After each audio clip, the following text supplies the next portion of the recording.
Hi guys, welcome back to the channel. I'm Office Bloke Daz. I'm Office Bloke Aidan. Here we are, just two of us again still. Again is stuck in Portugal at the moment. Not anymore. So she's home, just got home today. Yeah. She was Spain and Portugal went down with a big major blackout. No power at the airport at the time. She was ready to come home, and all of a sudden they went, ain't going anywhere. Everybody Stop sit tight. Yeah. So bit of an ordeal for her for the last few days. Yeah, I'm looking for that. Who will win America's second civil war? Who would win? Who do you reckon would win? I don't know. I've no idea. Second civil war depends on how they team up in it. Depends on who takes what team. Otherwise, if it's just going to be Is that going to be the separation line right there? Yeah, is that the Mason-Dixon line, or is that like? But if it's state for state, then Texas is the winner. I think so. Yeah. Yeah. Right. Probably. Without doubt. Anyway, let's get into it. See what it's about. April 12th, 1861 to April 9th, 1865. Those 4 years represented one of the darkest chapters in American history, drenched in blood and marked by unspeakable loss. The US Civil War claimed the lives of up to 750,000 soldiers and who knows how many civilians. After the war ended, virtually the entire South lay in economic ruin, with once prosperous lands reduced to desolation and despair. Whole cities ceased to exist, their streets haunted by the horrors of war. Social turmoil and political instability plagued the nation, leaving scars that would linger for generations. Generations that tremble at the possibility of history repeating itself. While the idea of America being broken by bloodshed once again seemed outlandish not so long ago, this is no longer the case. A second US Civil War seems to be all anyone can talk about, and this war might be a lot closer than you might think, or at least that's what American citizens believe. Recent polls conducted by Really? I did not know about that. I didn't know that neither. I've not come across anyone. This isn't in like a new video as well, so I don't know if it's already happened. Yeah. Rasmussen reports show that as many as 41% of Americans believe that a second US Civil War is likely to happen within the next 5 years. Even worse, if President Joe Biden gets re-elected in 2024, the war might even come sooner, as 37% of respondents see his victory as a potential trigger for conflict. Of course, this shouldn't be surprising, given what happened the last time Trump was defeated by Biden. But should we really be preparing for massive clashes of two ideologically divided armies along established fronts, battling for the soul of America? Not quite. If a second US Civil War were to happen, it would bear little resemblance to the conflict of the 1860s. After all, the US societal dynamics have significantly evolved in those 150 years or so. So has the nature of warfare itself. So what would a second US Civil War look like? Stick around to find out. But first things first, if you aren't among the 41% of people practically gearing up for conflict, you might wonder, are things in the US truly that bad, or do they only appear so? The answer is a little bit of both. There's a litany of reasons why a second US Civil War appears inevitable. Here's why. A second US Civil War might seem inevitable for the simple reason that almost everyone is pushing the idea of a second Civil War. The politicians, the media, and as you've already heard, even the people. As far as politicians go, numerous household names have been calling for a national divorce publicly and loudly, though a national divorce might be a nice way to put it, as the word bloodshed has been bandied around in Republican circles. Of course, not all politicians are stoking the flames of war as directly. Some, like Representative Marjorie Taylor Greene of Georgia, make mentions of a civil war and taking on an enemy, but later clarify their statements as rhetorical and metaphorical. Naturally, this does little to alleviate the concerns of those who fear that such rhetoric could escalate tensions and incite violence. In fact, the more this kind of talk gets normalized, the more violence will seem normal, or even worse, inevitable. The media also does little to ease these concerns, as sensationalism and polarization have become the norm in today's media landscape. So take your pick. Where will you read or listen about an impending US Civil War? Will it be in a newspaper, with one sensationalist headline after another? The threat of civil breakdown is real. The Second American Civil War is underway. The next US Civil War is already here. We just refuse to see it. Or perhaps the movies will do it for you. Just check out the 2024 dystopian thriller aptly named The Civil War, with gruesome depictions of violence in a divided America that left audiences shaken and terrified of what's to come. Naturally, you can always go for the books, which feature prominent titles predicting the downfall of American society, but be careful how you choose. Books like How Civil War Starts and How to Stop Them by Barbara F. Walter and The Next Civil War, Dispatches from the American Future by Stephen Marsh offer insightful and thought-provoking perspectives on a second civil war, some of which you'll even hear in this video. Books like The Turner Diaries, on the other hand, can do nothing. I like thought-provoking situations, right? But I don't like propaganda. When you turn the news on and you hear, like he was alluding to there, you hear all these dramatic titles that people sort of like throw out there and sort of like go for the stunning sensationalism of it all, and just like, I now when I read stuff now, I believe about probably less than 1% of what I read. Unless it's a football result. Yeah, it's actually hard to unless believe it's a sport a lot. result, I'm looking at it and I'm thinking, right, now I know that someone beat someone else, sort of thing. That's the only thing I know that's going to be true. Literally, because it has to, obviously working in tables and but the rest of the shit, I'm just like, does you nothing, doesn't it? No, I know, yeah. Nothing but radicalize and inflame already volatile sentiments. In fact, this so-called Bible of the far right has already inspired acts of violence and terror, including the Oklahoma City bombing. Unfortunately, these random acts of violence might be exactly what's in store for the second US Civil War, but more on that later. For now, let's wrap up the reasons why this war might seem inevitable in the US. As mentioned, the third element is the people themselves. No matter which poll you look at, you'll see concerning results. One says that roughly 25% of respondents want their home state to break off from the United States. Another shows that more than half of Americans believe that a cold civil war has already begun. Look at the third, and you'll learn that over half of self-described strong Republicans say a second civil war is bound to happen. The Republican sentiment toward a second civil war is particularly concerning, as a significant portion of Republicans seems to be fantasizing about an armed conflict, and they're making no secret of it. MAGA Civil War was plastered over sweatshirts seen across the mob that swarmed the US Capitol on January 6th. To be fair though, Democrats also appear to be looking for a way out of the Union. As many as 41% of those who voted for President Biden in 2020 now say that it might be time to split the country. And a split might be exactly what's coming, as there are more reasons to believe a second US Civil War is looming on the horizon. But this time, we aren't tackling why a war appears inevitable. We're discussing why it might just be truly inevitable. But how can we tell? Aren't wars in the current global setting quite unpredictable? They absolutely are, but not civil wars. Civil wars have predictable patterns. For that reason, we've gathered some of the most prominent of these patterns, as pointed out by authors like Marsh and Walter, to see how the current US situation aligns with historical precedents. Interestingly, some of the reasons we mentioned for why a war might seem inevitable also align with these historical patterns, making the threat feel all the more real. Take press coverage as an example. Increasingly divisive press coverage is a hallmark of an impending civil war. Sounds familiar? Remember when Tucker Carlson refused to play any clips of President Biden's inaugural speech while downplaying the violence that occurred on January 6th? Really not a lot happened that day, were his exact words. Granted, such coverage is miles away from the media bubbles known to fuel past conflicts, but the principle stays the same. Biased and inflammatory reporting can deepen divisions and escalate tensions. And this doesn't even have to happen in traditional media. So far, social media has done a disturbingly good job of paving the way for potential bloodshed. The US had already had a taste of this during the 2020 riots, when videos shared on social media fully convinced some people that gun-toting racists were headed to their homes next. But as effective as social media is, it's not enough to push an entire nation into an armed conflict.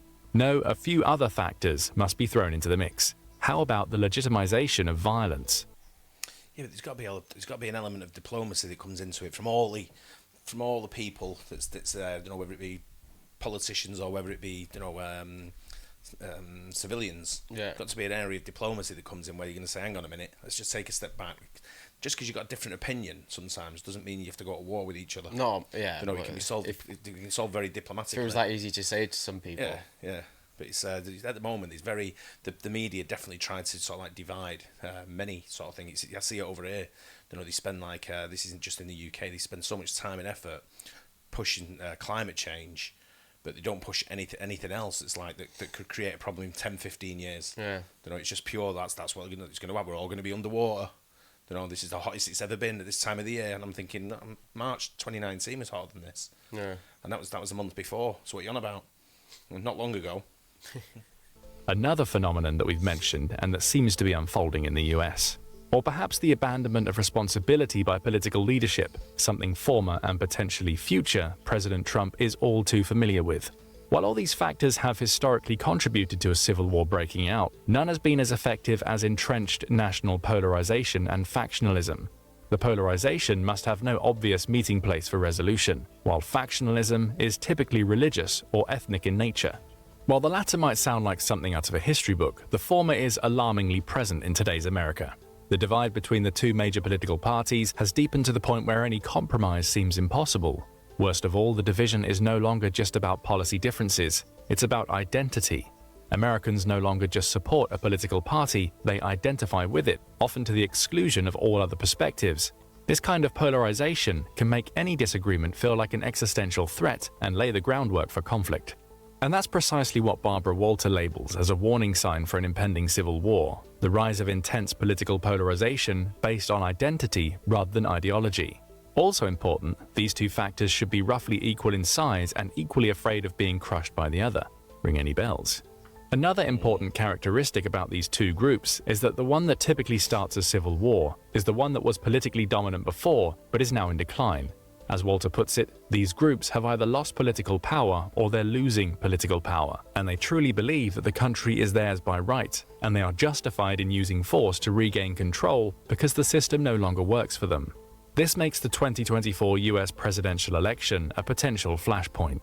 If the losing side feels that the election was stolen or that their life is under threat, they may resort to violence to protect what they see as their rightful place in society. With both sides equally convinced of their righteousness, the stage might be set for a violent conflict. A second US civil war, if you will. But what would this war truly look like? It's finally time to break it down. Though, as already said, framing this conflict as a second US civil war does presuppose certain ideas about what this conflict might entail. But the truth is, a second US civil war would be vastly different in terms of who is fighting, how they're fighting, and how the fighting even started. Though there is a whole host of disturbing scenarios involved in tackling these three aspects, our scenario will borrow from three key historical events that seem to outline a potential blueprint for a second US civil war. And no, the first civil war isn't among them. The first event of importance is actually the Troubles, a harrowing period of conflict in Northern Ireland that lasted for about 3 decades. This is also arguably the most quoted model for a second US civil war. The Troubles involved paramilitary groups, soldiers and police, and claimed about 3,600 lives. This conflict has long served as inspiration for the American violent far-right underground. Even while the Troubles were still going on, there were calls for making America Ireland recreated. The second potential model for the second US Civil War, or parts of it, is Italy's Years of Lead.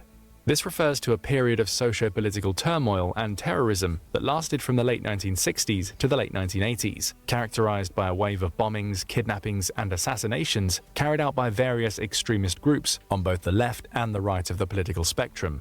The Years of Lead claimed the lives of over 1,200 Italian civilians.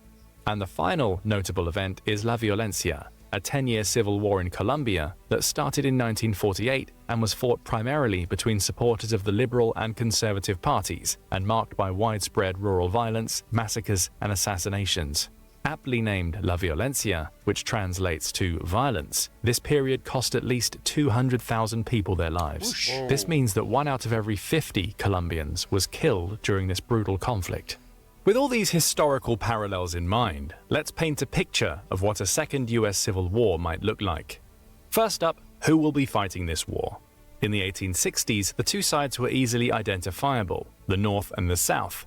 However, such clear geographical division can't be made in the 2020s. But why not? Well, there might be the so-called blue states, which are typically democratic-leaning. That's what I was going to say, it'd be more political, wouldn't it? Yeah, for or sure. Or ideological, it's like a religious sort of thing, but it's I think it'd be more political. It's not just going to be north v south now, is it? No, it'd be political. And the red states, which are typically Republican-leaning. However, this divide isn't as clear-cut as it was during the Civil War. Take Maine as an example. Maine has voted Democratic in the last 8 elections. On paper, this makes it a blue state through and through. However, there are sparsely populated counties in Maine's interior which fiercely supported Trump. A similar scenario can be found in quite a few US states. Nebraska might be ruby red, but this didn't stop one Omaha district from voting for Biden.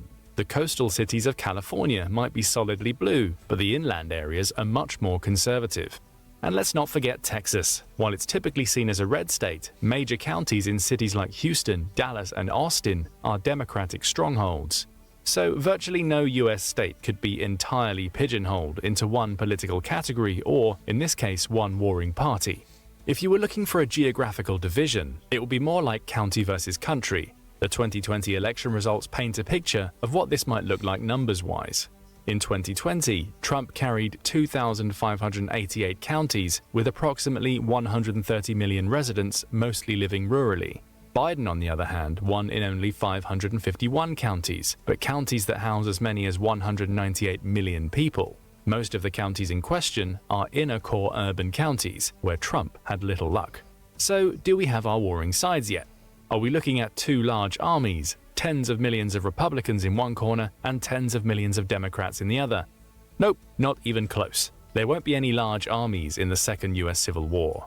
No large armies, no vast battles, no massed ranks marching into a bloody conflict. If the Second Civil War is to happen, the fighting will be heterogeneous, distributed, and asymmetrical. The parties involved in this fighting will be smaller dynamic factions brought together by shared ideology and affinities. But how will these factions form? Newsflash, they already exist. Well, at least some of them. Believe it or not, it's never been easier to rally like-minded individuals around a cause or ideology as it is now, all thanks to the power of social media. This connectivity allows small, ideologically aligned groups to form rapidly and organize themselves for action, even without traditional hierarchical structures. Also, these groups can disband and disappear just as fast as they've assembled, making it challenging for authorities to track and monitor their activities. And that's not even the worst part. Given how freely available information is online, virtually anyone can read up on a faction, claim their allegiance, and start committing brutal acts of violence in their name. Take Antifa as an example. It's not like there's a membership card or an official website to join the left-wing anti-fascist movement. So what's stopping rogue actors from adopting the Antifa label and wreaking havoc everywhere? Absolutely nothing. The same goes for a number of shapeless extremist organizations and movements within the US. In other words, a second civil war can be fought by virtually anyone under the guise of factions like Oath Keepers, Proud Boys, Boogaloo Boys. If you're going to be in a bang, Who are the Proud if you're going to be Boys? don't know, but if you want to be in a gang, you want to be in the Boogaloo Boys. Boogaloo Boys. That counts. Right. Especially when they don't even call boys by its normal spelling. Boogaloo Boys. On the right, and Antifa and various anarchist groups on the left. These factions could be similar to Italy's Red Brigades, armed terrorist organizations responsible for numerous violent incidents during the years of lead. The outcome of the 2024 election will likely lead to the proliferation of new formations, regardless of who actually wins, and the spawning of factions on one side can only lead to a response from the other side. Before you realize it, we're left with tons of smaller far-right and left-wing groups just waiting for the spark that will ignite a powder keg of conflict. But what will the spark be? That's the thing, no one knows. This brings us to the next important aspect of the Second US Civil War. How will it start? One thing's for sure, few people will see it coming. As Barbara Walters, who has interviewed numerous people who've lived through civil wars, puts it, to somebody who studies it, it's obvious years beforehand. But as for the people, they're all surprised. And let's be frank, sometimes even the people in power don't see it in time. Let's look at the 1916 Easter Rising in the UK. It was only days before that fateful April 24th that the British state realised the imminent threat of an Irish rebellion. Or take Yugoslavia as an example. The cosmopolitan elites knew that the Serbian militia was arming themselves for conflict, but dismissed it as a minor issue that would resolve itself. They even made fun of these factions, calling them dirty and stupid. Yet all jokes ceased once the spark of insurgency was lit, somehow surprising the elites. However, La Violencia might be the best example of how this spark could become a flame in the US. Sure, it was pretty obvious that the liberals and conservatives in Colombia weren't particularly fond of each other. There were even talks of a coup against the existing government, but few expected this division to spiral into a bloody conflict that would last for years, which was exactly what happened after Jorge Elisa Gaitan, the leader of the Liberal Party, was assassinated in Bogotá, and that was back in 1948. Recruiting new members and stockpiling weapons on a scale can now be done in a much more covert manner. So let's say disgruntled factions do take up arms and start a conflict. What will this conflict look like? As mentioned before, we're looking at random acts of violence and smaller pockets of unrest, as opposed to large-scale organized military conflict. Unfortunately for those adamant about denying the possibility of a second US Civil War, these random acts of violence have already begun, mostly triggered by the January 6th attacks. Some were successful, like the bludgeoning of Paul Pelosi, the husband of the US House Speaker Nancy Pelosi. Others were luckily unsuccessful, like the planned murder of the US Supreme Court Justice Brett Kavanaugh by a gun-toting extremist who showed up at his house. As the war approaches, these acts are expected to become less random and significantly more precise as the extremists take violence directly to the people. What added to this chaos was the fact that the attacks were often blamed on the opposing faction, further sowing distrust among the populace. This was the case with the Piazza Fontana bombing of December 1969, which killed 17 people. I was going to say, this has been going on for years though, hasn't it? Like random acts of violence, you know, with any sort of like bombings that go on. The IRA was like, you know, sort of like when they went in the conflict with them. You've got that going on now as well, where you see the, you know, school shootings or people getting stabbed, or you know, they're just random acts of violence that sort of come up here and there. You know, we've got loads of them over here with the stabbings. It just happens randomly in like crazy little places where you wouldn't even imagine. And sometimes I read the other day, 13-year-old girl stabbed someone, and I'm like, what's going on? You know, why? I was a 13-year-old girl taking a knife anywhere. Literally. Right. How she got that thought in her head. Yeah, exactly. So them random acts of violence are building for division, sort of thing, whether it be race, religion, whether it be political, whatever it may be. But it is a worry. I get where he's coming from on this now. And injured 88.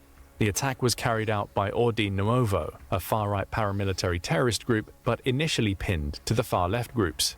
Besides spreading panic, these attacks also managed to radicalize people, expanding the conflict further. Many experts believe that this is precisely what would happen in a second US Civil War. Smaller groups would start in smaller pockets of unrest, but the violence would spread like wildfire all throughout the US. As was the case in the Irish Troubles, the violence could be everywhere, but also nowhere. What do we mean by that?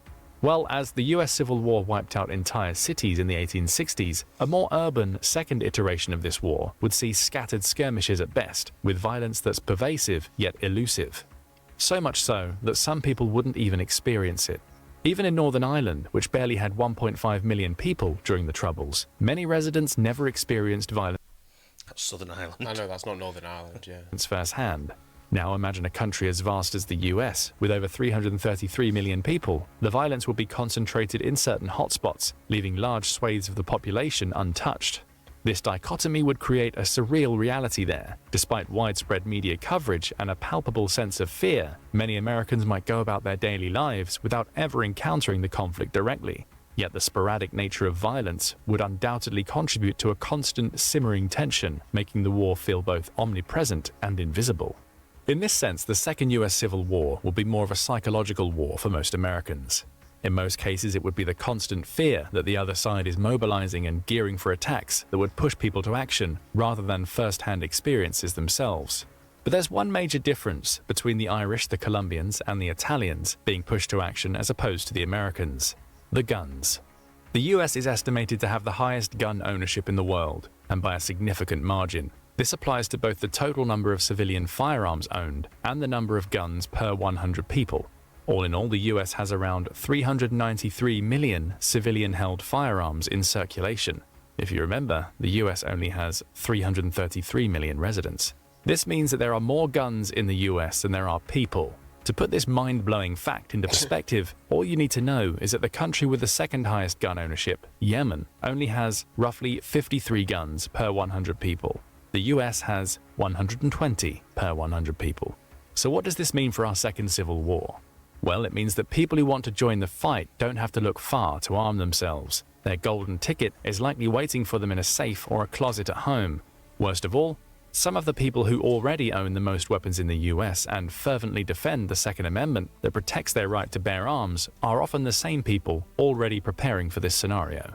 Of course, if this isn't the case, they can always just buy the necessary weapons and exact revenge, or carry out their plans with minimal effort.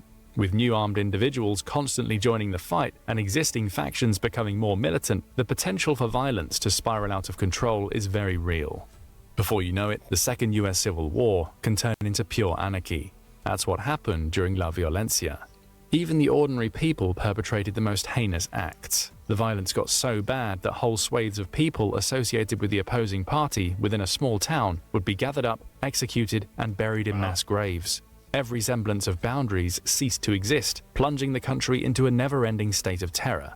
Of course, we use never-ending relatively, as La Violencia did come to an end after 10 long years.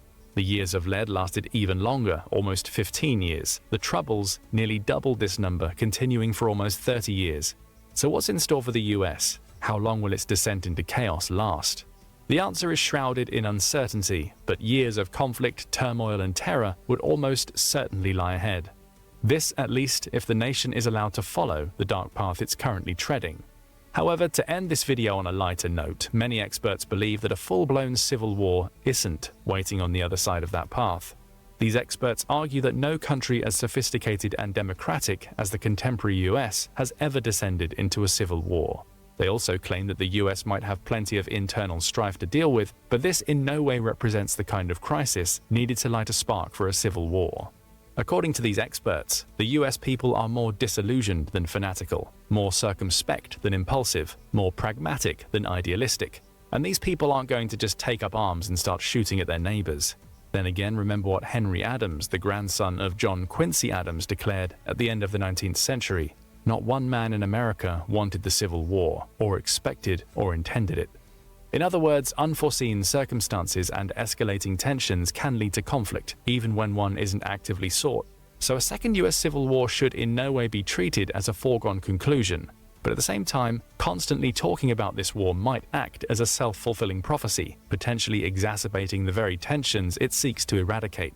But what do you think? Is the US truly on the precipice of a second civil war? And if so, what will this conflict look like? Do you agree with the course of events outlined in our video? Or do you have another idea of how this war might start, unfold, and end? Share your thoughts and theories in the comments section below. Yeah. I don't think so. I think he's on the right lines at the end when he's talking about like factions, so like gathering around and having like areas, pockets of like unrest and stuff like that. That's you can see that brewing. He's been brewing for years, and it's not just in the USA. It's it's in Europe, it's in Asia, it's in you look at the Indian subcontinent, what's going on with Pakistan and India. There's loads of areas where there's conflicts. Like not necessarily military conflict, but like random acts of violence and sort of like pockets of just like unrest for people who don't agree with what you agree with or have different ideology, sort of like beliefs or whatever it may be, whether it be political, racial or religious. It's just very I don't know. It's a tough one because if everyone can be nice, then it would just be an easier place to live. And all you have to do is be nice and respectful, and you'll get on. Mm-hmm. I know I wouldn't be involved in anything for sure. Unless it's like City v United, then it's then it's going down. Yeah, literally. But I can't. I think the two. Like he said, they aimed at the two democratically knowledgeable, sort of like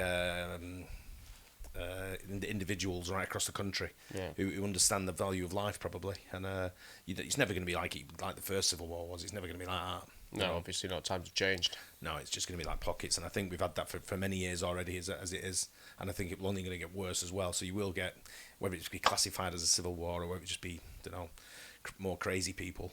It's how you classify it really, how it's documented. But interesting video though, right? It was one that goes to show because like I say, he started off and I was like, not sure this is going to happen like that, and as he got to the end, I thought, I see what he means now. Yeah. So it was a good video. I enjoyed it. Hope you guys enjoyed it as well. Don't forget to like and subscribe. We'll see you on the next one. Cheers.